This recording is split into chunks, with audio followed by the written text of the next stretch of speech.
I don't necessarily want to be inspirational. I want to be empowering.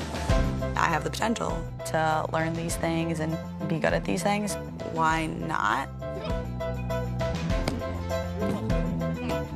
I'm Lori Locust. I'm the assistant D-line coach for the Tampa Bay Buccaneers. My name is Helfand. I'm a scouting assistant for the Tampa Bay Buccaneers. I think I probably discovered my passion for football when I was maybe like 5. Started watching the Steelers. I am Jack Lambert in another lifetime. He's my spirit animal. When I was about 8 years old, my dad and I started watching football together. By the age of 12, I think I knew every NFL player's name, and I just really found a passion for it and fell in love with the sport.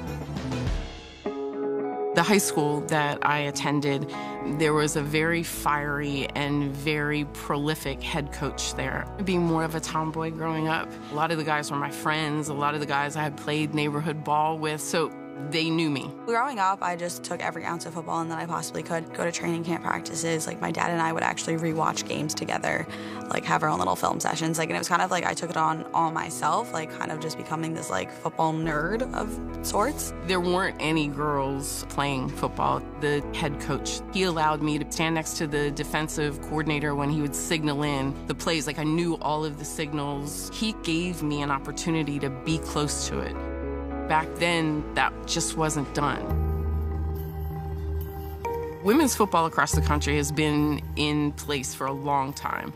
And I had heard about it even when I was in college. And then not until I was turning 40 did I happen to look in the local newspaper and saw a women's team was coming to Harrisburg.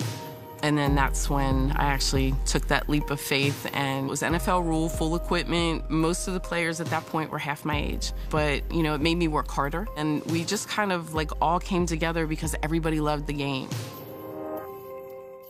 I kind of realized that like if I didn't work in sports, I wouldn't be happy.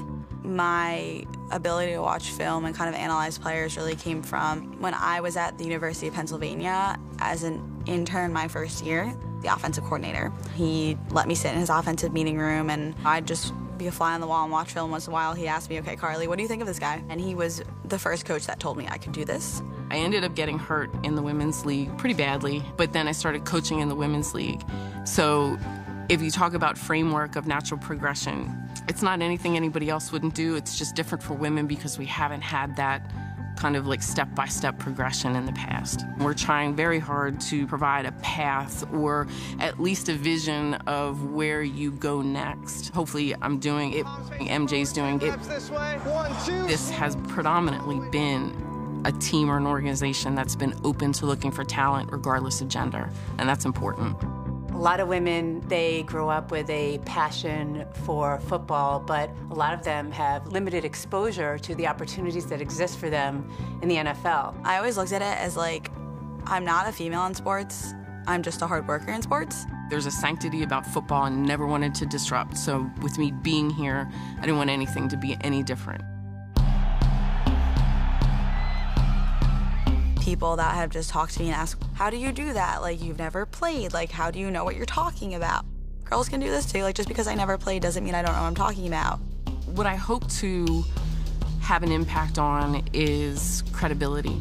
I want to have more of the reputation-based impact where at some point in time, you know, they'll say, she contributed, she helped us win, it was good that she was here, and then other teams will look at it and say, that's not out of scope for us. Family on 3, 1, 2, 3, family. What Katie's done, she's so authentic, she's so well-received, her reputation is absolutely spotless. I'm trying to follow, obviously, in that same path. It's not that it's just because we're women, it's because we're good coaches. And I think that if it becomes that transparent and that part of the conversation, that it won't be Tampa has a female coach. It's low coaches for Tampa Bay. And I think that's where we'll really start to see a win in the process.